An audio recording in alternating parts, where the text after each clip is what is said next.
Hello बच्चों, this Suraj sir. Welcome back to my channel achiever second year Pandey sir. मेरे प्यारे बच्चों, जैसा पता है कि जुनून बैच स्टार्ट हो चुका है और आज जुनून बैच का तीसरा लेक्चर है। अब आप लोग को एक ही काम करना है, हर एक बच्चे के पास ये जुनून बैच के बारे में जानकारी पहुंचना चाहिए। सूरज सर ने महाराष्ट्र के क्लास 10 के बच्चों के लिए जुनून बैच स्टार्ट कर दिए हैं और जुनून बैच का एक ही टारगेट है, महाराष्ट्र के हर एक बच्चे का 90+ आना चाहिए। ठीक है, तो चलिए बिना देरी के स्टार्ट करते हैं। हम लोग साइंस पार्ट 1 स्टार्ट कर चुके हैं, फर्स्ट चैप्टर ग्रेविटेशन, और उसका 2 लेक्चर हो चुका है। तो अब थर्ड लेक्चर हम लोग देखेंगे केपलर्स लॉ। तो मेरे प्यारे बच्चों, केपलर्स लॉ जो है इसका बहुत बड़ा कहानी है। कहानी क्या है? इनके जो सर थे टाइको ब्रेसर ने अपने नेकेड आइज से प्लैनेटरी मोशन या एस्ट्रोनॉमिकल ऑब्जेक्ट का जितने भी मोमेंट्स है उनको ऑब्जर्व कर रहे थे नेकेड आइज से। तो जो भी उनको पता चलता था वो डॉक्यूमेंट्री वे में क्या करते थे, लिख देते थे उसको। लेकिन बीच में उनका डेथ हो गया तो उनका जो उत्तराधिकारी चुना गया वो केपलर्स को चुना गया। तो केपलर्स ने उस डॉक्यूमेंट्स को रीड किया और रीड करने के बाद क्या किया, प्लेनेट के मोशन के ऊपर क्या किया, 3 लॉ दिया, जिसको लॉ ऑफ प्लेनेटरी मोशन बोला गया। क्योंकि केपलर्स ने दिया था इसीलिए उसको केपलर्स लॉ बोल दिया गया। लेकिन बेटा देखा जाए तो उसको लॉ कंसीडर नहीं करना चाहिए। कंसीडर क्यों किया गया और क्यों नहीं करना चाहिए? क्योंकि देखो, अगर कोई भी चीज कोई बोलता है और उसको बिना प्रूफ सब लोग सही मान ले तो उसको पोस्टुलेट बोलते हैं। ठीक है, लेकिन न्यूटन ने उसको बाद में मैथमेटिकली प्रूफ किया, इसीलिए उसको लॉ एक्सेप्ट कर लिया गया। ठीक है, तो केपलर्स ने उसको प्रूफ नहीं किया, केपलर्स ने जस्ट बताया है, न्यूटन ने उसको मैथमेटिकली प्रूफ किया है। ठीक है, तो चलो देख लेते हैं तीनों लॉ केपलर्स ने क्या क्या बताया था। तो केपलर्स ने 3 लॉ दिया था प्लेनेट के मोशन के ऊपर, इसको लॉ ऑफ प्लेनेटरी मोशन भी बोलते हैं। फर्स्ट लॉ क्या है मेरे प्यारे बच्चों? अब देखो केपलर फर्स्ट लॉ, केपलर्स ने क्या बोला था, जो प्लेनेट का ऑर्बिट होता है, प्लेनेट का जो ऑर्बिट होता है वो इलिप्स होता है, इलिप्स जैसा होता है। कैसा होता है? इलिप्स जैसा होता है। और उसके एक फोकस पे क्या होता है, सन होता है। आप लोग को मैं लास्ट लेक्चर के लास्ट में बताया था इलिप्स। अगर हम लोग कोन को एक प्लेन में कट करेंगे तो क्या आएगा, अपने को इलिप्स मिलेगा। क्या मिलेगा? इलिप्स। ठीक है, इलिप्स में क्या होता है, 2 फोकस होता है, 2 फोकल पॉइंट होते हैं। तो एक फोकस, एक को फोकस बोलते हैं, लेकिन जब मोर देन 1 होता है बेटा तो प्लूरल फॉर्म में क्या बोलते हैं, फोका है, मतलब प्लूरल फॉर्म हो गया फोकस का। अब क्या बोला है केपलर्स ने, क्या बोला है कि जो प्लेनेट का ऑर्बिट होता है वो इलिप्स जैसा होता है और उसके एक फोकस पे क्या होता है, सन होता है। तो कैसे बोलेंगे, the orbit of a planet, the orbit of a planet is an ellipse. क्या? The orbit of a planet is an ellipse with the sun at one of the foci, और उसके एक फोकस पे क्या होता है, सन होता है।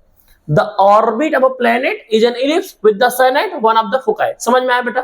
याद रखेंगे कि जो प्लेनेट का ऑर्बिट होता है वो इलिप्स होता है और उसके एक फोकस पे क्या होता है, सन होता है।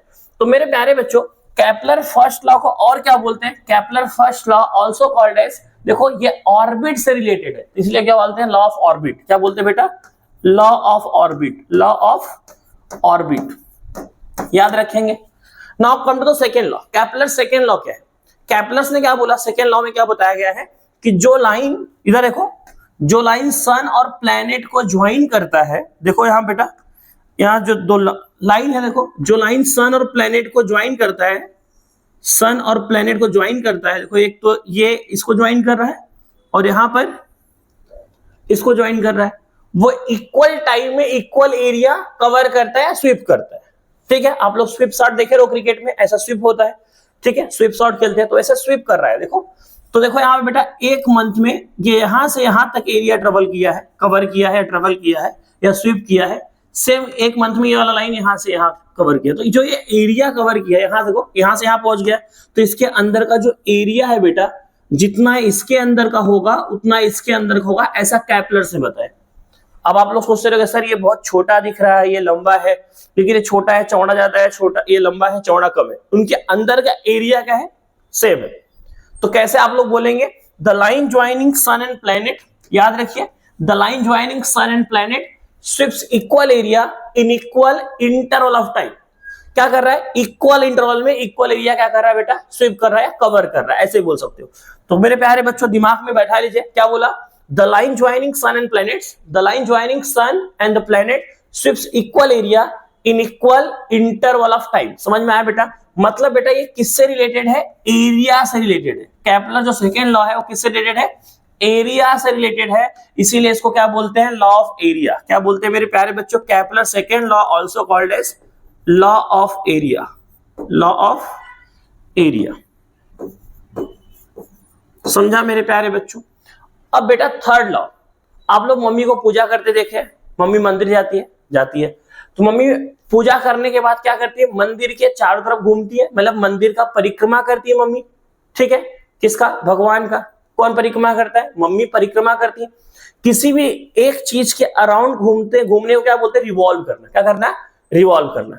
अगर मैं आपसे पूछूं मेरे प्यारे बच्चों कि सन क्या है, आप लोग बोलेंगे स्टार, ठीक है। अर्थ क्या है, प्लेनेट। अब हम अर्थ को क्या बोलते हैं, पृथ्वी माँ, और सन क्या बोलते हैं, सूर्य भगवान, ठीक है। तो ये जो प्लेनेट है वो सन के अराउंड क्या करता है, रिवॉल्व करता है। मम्मी मंदिर के अराउंड क्या करती है, परिक्रमा करती है। तो ये जो प्लेनेट है, मतलब जो अर्थ है, वो सन के अराउंड क्या करता है, परिक्रमा करता है, मतलब रिवॉल्व करता है।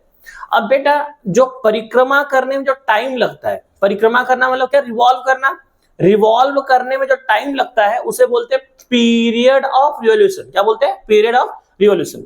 तो मेरे प्यारे बच्चों केपलर्स थर्ड लॉ एक स्टेटमेंट के थ्रू आप लर्न करेंगे, ज्यादा इजी रहेगा। देखो कैसे याद करना है, T square is directly proportional to r cube. अब टी क्या होता है, इसको रिवॉल्व करने में, सन के चारों ओर घूमने में, रिवॉल्व करने में, परिक्रमा करने में जो टाइम लगता है उसको बोलते हैं टी। क्या बोलते हैं, टी। अब टी को क्या बोलेंगे, पीरियड ऑफ रिवॉल्यूशन। क्या बोलेंगे, पीरियड ऑफ रिवॉल्यूशन। अब मेरे प्यारे बच्चों आर क्या है, देखो हर जगह डिस्टेंस अलग अलग है ना, तो आर क्या है, mean distance of sun from the planet या of planet from the sun. R क्या है बेटा, अगर आपसे कोई पूछा आर क्या है, तो मीन डिस्टेंस